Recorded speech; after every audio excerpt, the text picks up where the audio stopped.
So thank you for joining us today at this ceremony celebrating the groundbreaking of the Wine Spectator Learning Center. People keep asking me, am I excited? And my response is, well, I'm excited, but I'm trying to kind of tone it down so I can maintain the decorum of the event. And then everyone's saying, why would you do that? And so I want to let it out. I'm excited. Thank you so much for being here.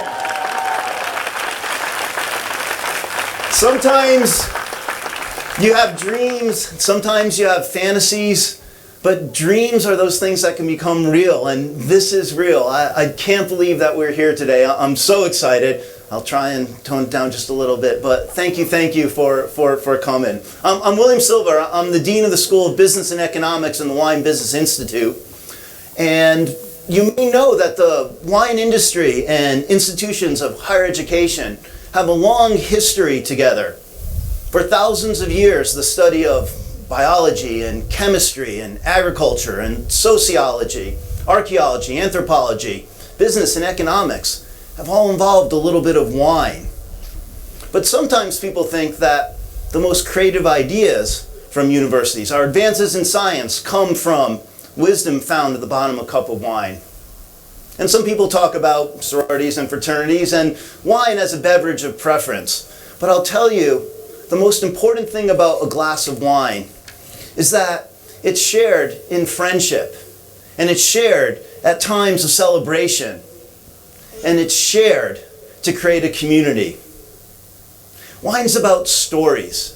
And so today, we want to share a few stories with you, the friends of SSU's Wine Business Institute, and celebrate the groundbreaking of our new home. And to get us started, I'd like to invite up to the podium SSU President Ruben Arminana. Ruben? Ruben was there at the beginning of the Wine Business Institute, and so it's only fitting that he'd be here to kick off this groundbreaking ceremony. And Ruben, you've been a supporter for a long, long time. Thank you. Thank you, Bill. To be honest, in the words of Dean Acheson, the former Secretary of State, I was there before conception. First, I want to welcome all of you to Sonoma State University. We are truly, truly delighted to have you here. I want us to specifically to welcome, and in order of protocol, our distinguished congressman, great supporter of the program, great supporter of the university, and good friend, Congressman Mike Thompson.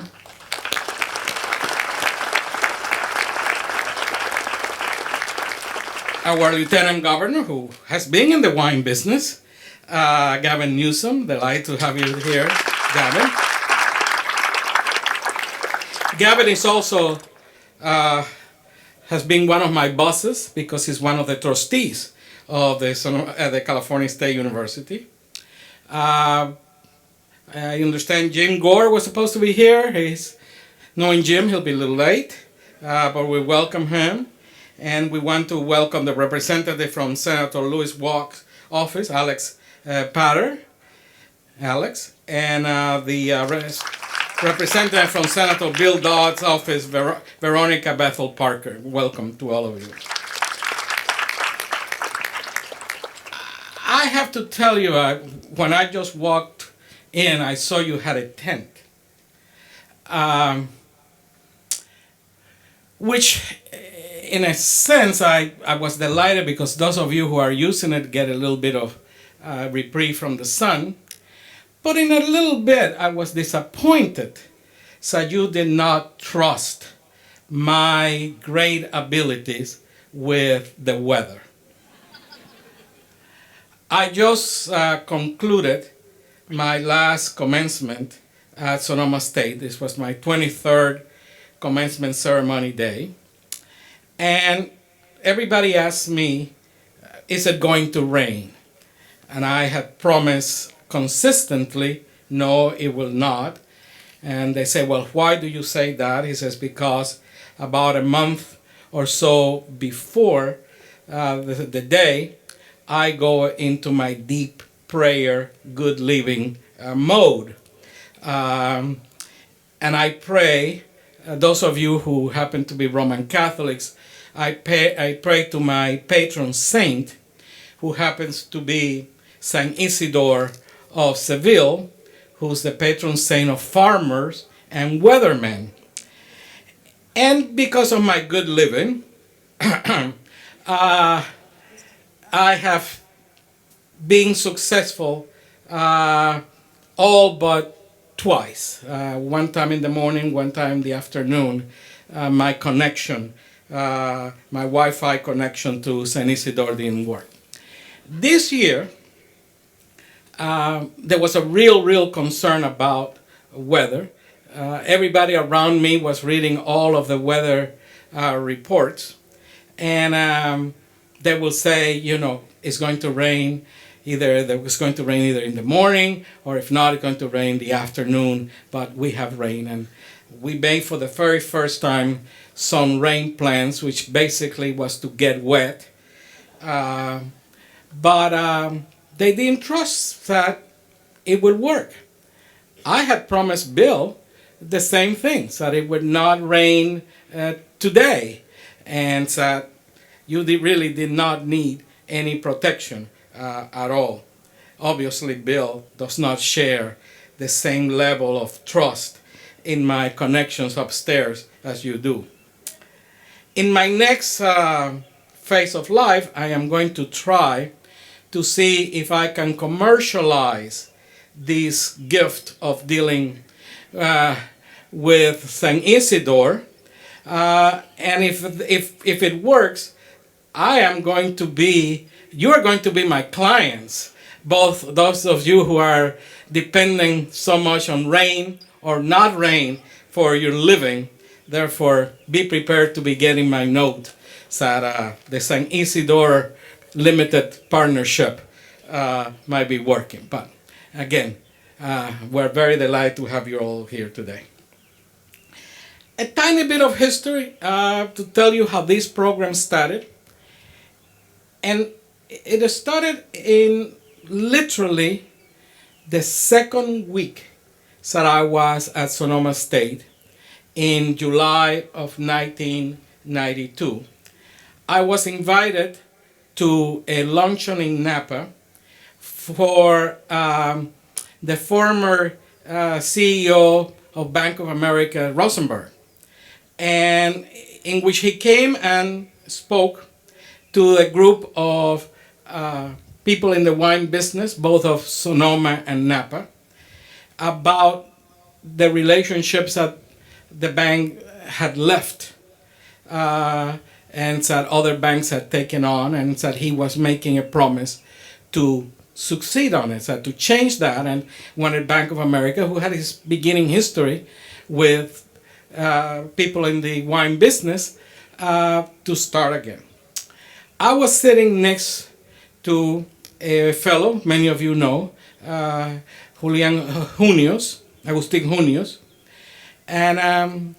and he and I could both speak in very fast Spanish, him being a Chilean, me being a Cuban.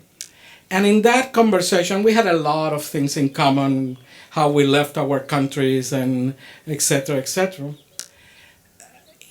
He told me, we know how to produce wine. We know how to take care of the vines. We know how to produce it. What we really don't know what to do very well is how to do the accounting for it, how to do the marketing for it, how to do the human resources for it, how to move the industry forward in an efficient, established way, aside from the agricultural side, but the business side. That conversation was what created the Wine Business Institute. We know we could not compete with other institutions, Davis, Fresno, Santa Rosa, JC, who really are very much in the business, in the production side, but nobody was doing the business side. And we decided to start the Wine Business Institute. And today, I want to welcome back the first graduate of this program, Paul Finn, who graduated from this program, and it was the very first one. Paul, where are you? Welcome back.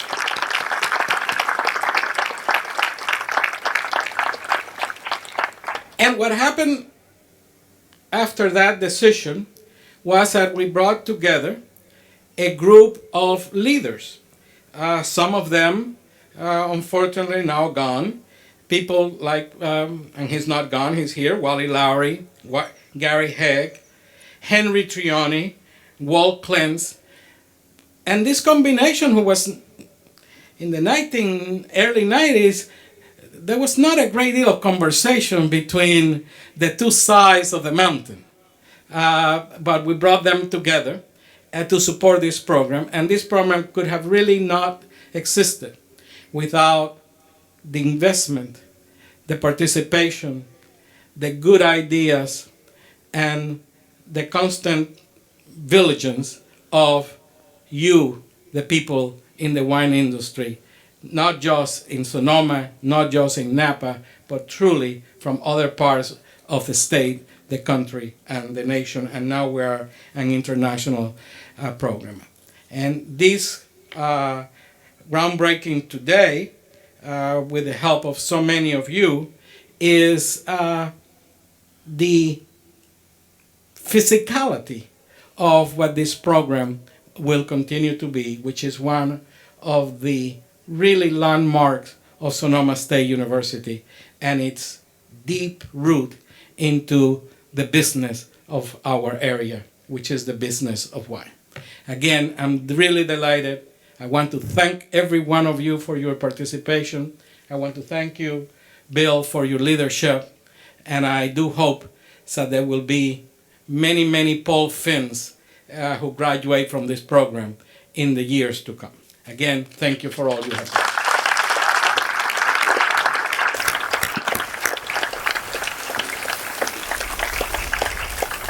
Thank you, Ruben. It was your keen foresight and strategic leadership that allowed us to build these programs, and now this building will stand as a testament, an important part of your legacy here.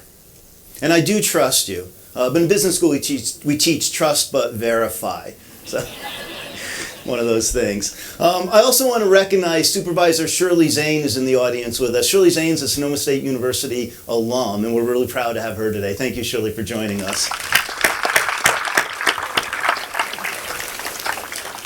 So we're building a building, but let me be clear.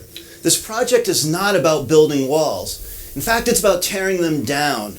We're tearing down the ivory tower of isolation and building a learning community, one that will open our doors to the world for the career and life success of our students and for the economic prosperity of our communities.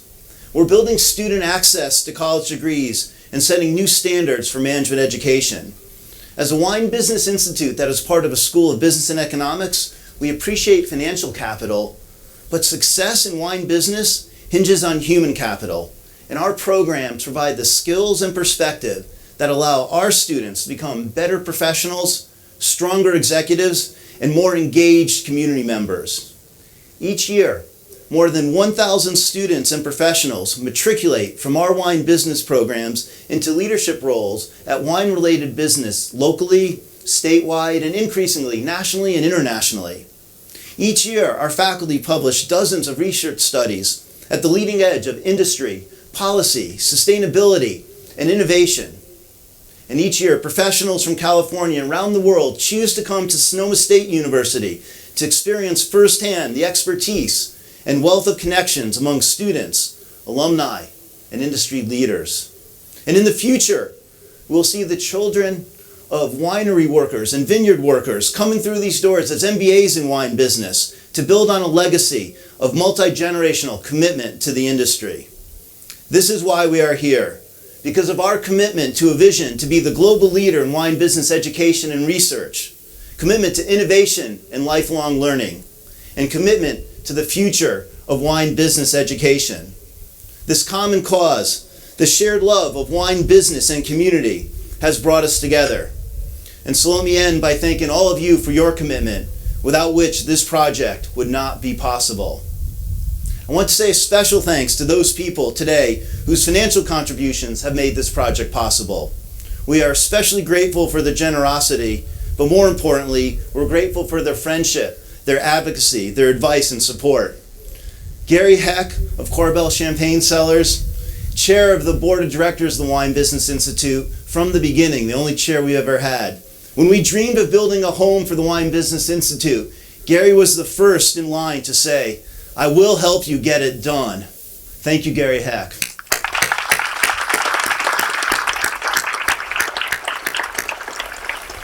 And many others have been part of this legacy. I want to call your attention that they're listed here at the back of this program. And I have stories to share about each of them. And we don't have the time to do that, but I want you all to know that you're in my hearts and thoughts, and we couldn't have done this without you. Ron Ruben, Ruben Family of Wines, our board president.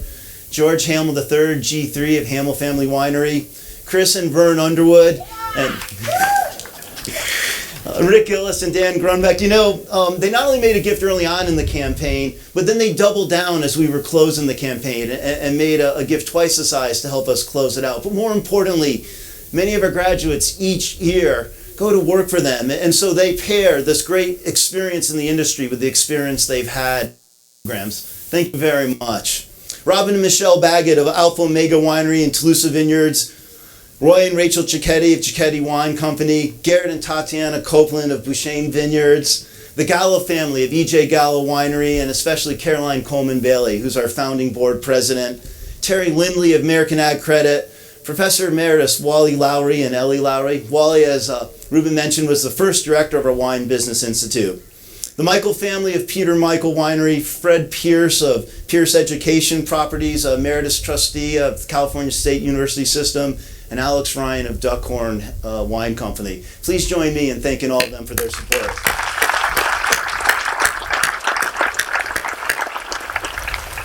And thanks to all of you for your partnership of support. Now I've saved a special thank you for last. Marvin and Hazel Shanken and the Wine Spectator Scholarship Foundation have given us the naming gift for our learning center, and we're proud that it'll bear the Wine Spectator name. And soon it'll look nicer than a banner up there. Don't worry. When I met Marvin for the first time, he explained that he was also in the education business. Wine Spectator, of course, is the premier publication for wine consumer education, and as the global leader in wine business education, we thought it was a perfect pairing. And people ask me, how did you get Marvin to give you all that money? And I replied that it was easy. Marvin and Hazel are extraordinarily generous, and the Wine Scholarship Foundation has supported many education efforts over the years. But there's a little more to that story, and before calling Marvin up to the podium, I want to share with you the rest of the story. So two of our board members, Walt Clens and Rod Rubin, have known Marvin for years and called them up and said, "You should take a look at what they're doing over here at Sonoma State University."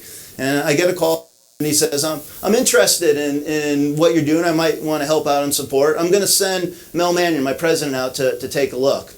And so Mel comes out, and we toured her through the building, but we also introduced her to our students and our alumni and our faculty and our staff and members of the industry.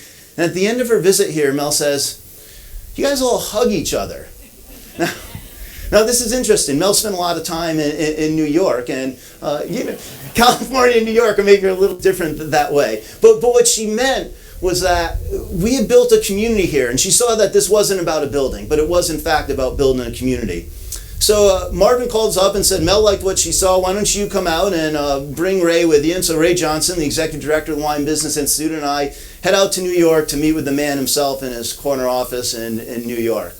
And I'm heading out there, and I'm from the East Coast, and I called my parents up and said, "I'm coming to New York for a week, and maybe you guys will meet me in the city. We'll go see a show."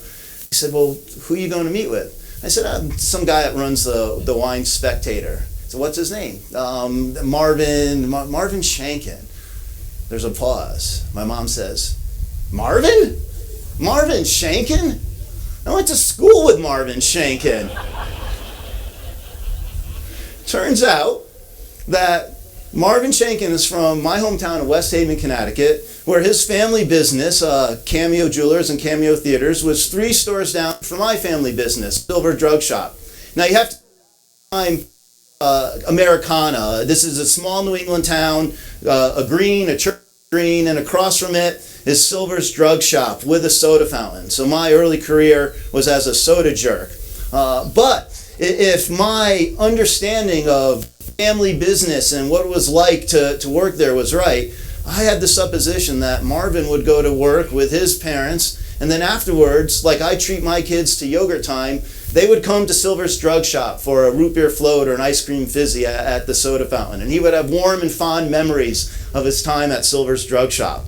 In the world of fundraising and development, this is called the ace in the hole. And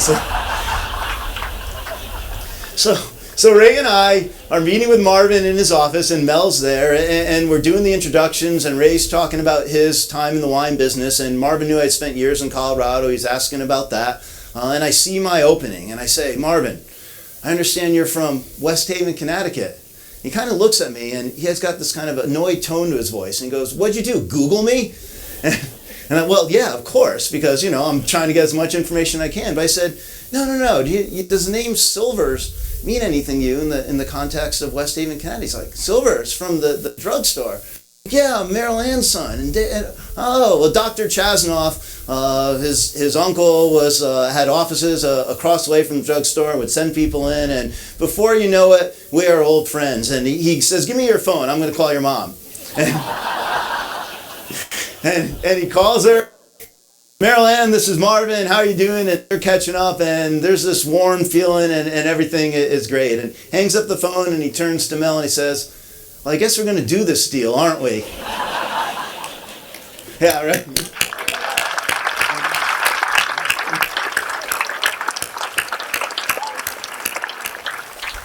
And the deal's not about both of us being from West Haven, Connecticut, but it's a shared appreciation, a shared value in community and families that are so important to the wine business. And there's just one more point to this story, and that is, I asked my mom afterwards, I said, well, what'd you think when Marvin called you?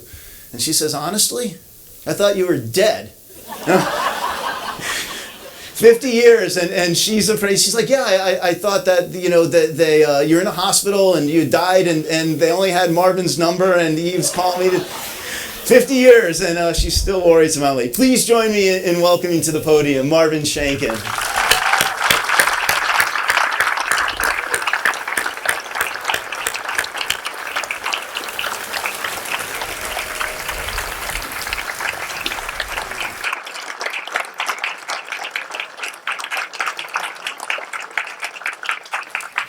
Well, the story's true. And the son of a bitch also brought photos. He didn't mention it, but while he was a soda jerk at Silver's, I was a soda jerk at Size Center Spa, and we made a better egg cream than you did. So this is a joyous day. I'm delighted to be here with my wife, Hazel, my daughter Jessica and her fiance Jay, all of my co-workers from the Wine Spectator, many have been with me for over 30 years, as well as donors and friends of ours and friends of the university. It's a special privilege to be able to associate with such a great institution. Wine Spectator is celebrating its 40th year this year, and what a wonderful way for us to be able to share that celebration with you. 40 years ago, if you went to a restaurant and had 30 tables, one table might have a bottle of wine. Today, all 30 tables have a bottle of wine. It's one thing to think about the hard work of the grape growers and the amazing skills of the winemakers. What gets little attention is the business of wine. Sales, marketing, accounting, financial management, and so forth. Now, everybody here knows that the wine industry is just now being born. You haven't seen anything yet. And I saw this 40 years ago, and I'm sure many of you saw this 40 years ago. We didn't know it would happen so fast. But the future needs and depends on institutions like this to train and prepare young people to go into the wine industry so we can enjoy orderly growth and success. And in that spirit, we're happy to be here. Thank you.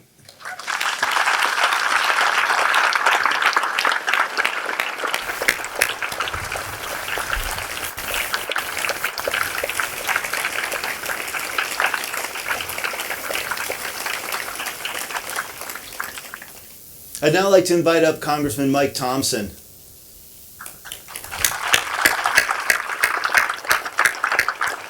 Mike, as chair of the Wine Caucus, has been a strong supporter of the industry at a national level and has really done a lot to advance the cause of the industry. Thank you, Mike, for joining us today. Bill, thank you. Thanks for the introduction, thanks for the invitation, and thanks for all you've done to make this program the outstanding program that it is. But it sounds like you could have saved, with your business acumen, you should have figured this out. You could have saved some money on your trip to New York and the lodging and the meals. You should have sent your mom and put the rest of the money into the building. Thank you all very, very much for being here. This is a huge day for Sonoma State and for the wine community, not only in Sonoma, but the entire wine community throughout the state and the nation. And I think it's only fitting that we're here to kick this off and do this groundbreaking before Dr. Armiñana leaves. As I think you all know, he's retiring. But this is just another example of the greatness that you've brought to this fantastic campus. So, Ruben, thank you for all that you've done. And again, Bill, thank you, and Ray, for what you've done for the program. It truly is an outstanding program. And we certainly wouldn't be here today if it weren't for all of the generous people who came forward and recognized the importance of this vision. I remember as a state senator being here when this program kicked off, and how invested Wally was, and how invested all of the participants and the funders were. And Gary, to come back with you just a few years ago when we finally had a building, and you said, "This is going to be great. This is the building. We're going to fix it up. It's going to be fantastic." So you've all done a great job, and we certainly wouldn't be here if it weren't for that generosity, and it weren't for the generosity of you, Marvin. Thank you very, very much, and it is fitting that this will bear the name of the great work that you've done to make such a difference in the wine community. So thank you.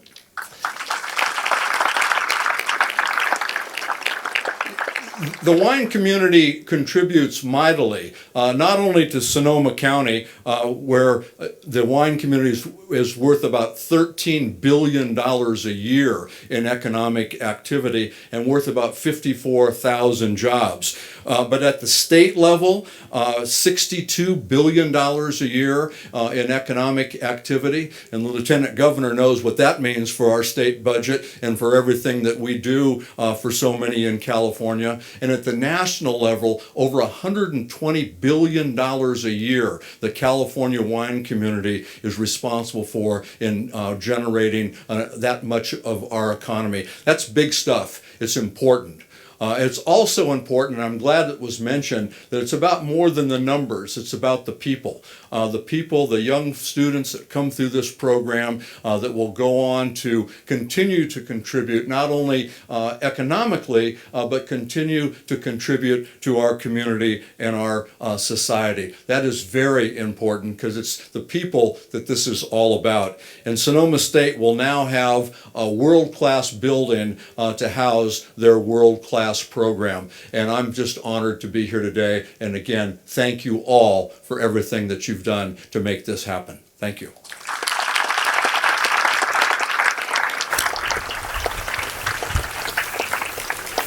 Thanks, Mike.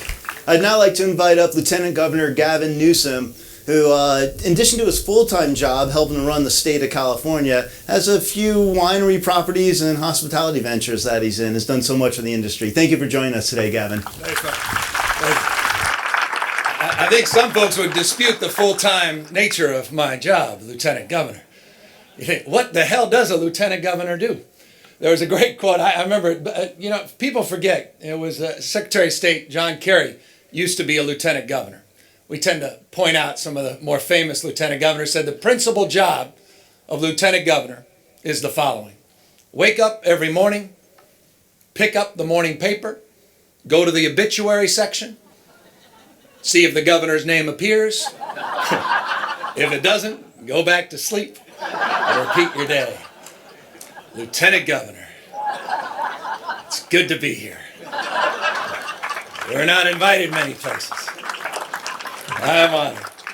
But one of the principal things that California Lieutenant Governor does, and I appreciate Ruben mentioning it, is the pleasure to serve on the UC Regions, but more importantly today, the CSU Board of Trustees. And I was listening to the president talk about the weather, and my mind started thinking about something that happened. I'm going to try to contextualize this. In 2005, but the story begins in the fall of 2004. And that was when about 7 inches of rain fell overnight in Death Valley. Most of you know a little bit about Death Valley. It's the hottest and driest place on planet Earth, southern part of California. It's a remarkable thing, 7 inches of rain falling overnight. But what was truly spectacular was the spring of 2005. The entire valley was carpeted with wildflowers. Turns out Death Valley wasn't dead after all. It was dormant. Someone described it as the seeds of possibility, they said, had been planted years and years before, waiting for the right conditions to come along. And when the right conditions come along, success, he said, becomes irresistible. It's an interesting way of connecting the dot between what Ruben was saying and what Bill was saying, talking not just about the weather, but climate control. Because it seems in the context of leadership, what the president was saying, it's no longer command and control. It is about climate control.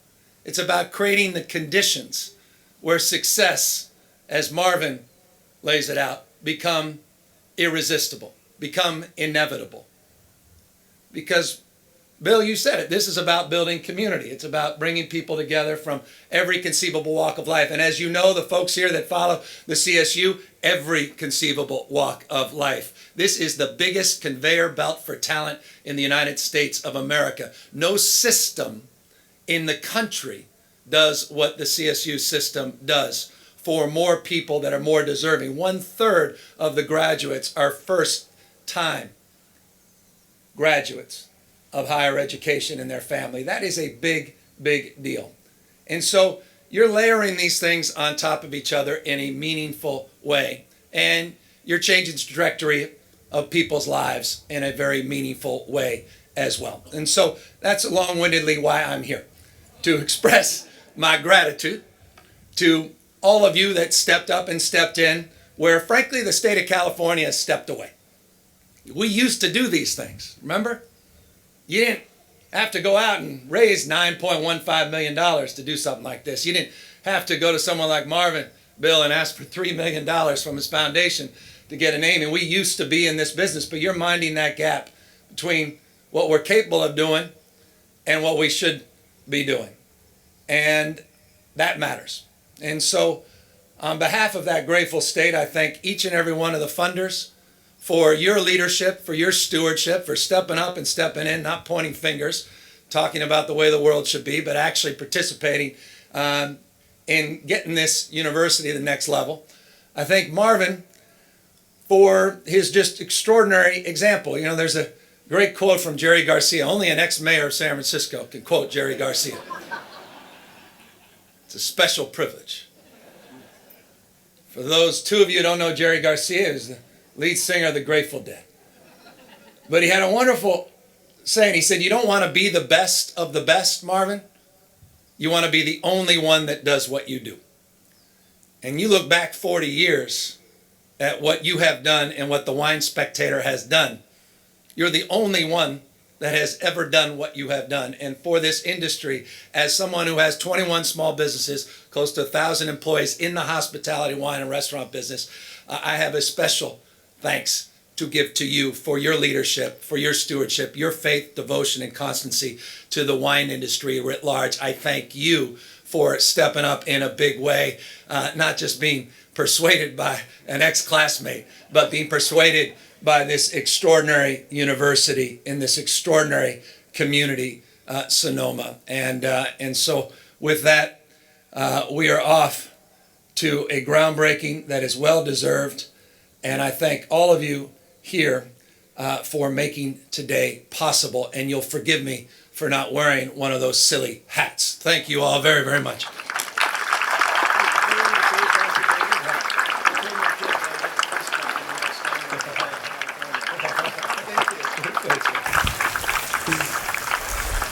If I can invite the speakers over to the golden shovels right here, we'll actually have the groundbreaking, and then afterwards we'll invite you all to grab a beverage and a snack, and we'll celebrate.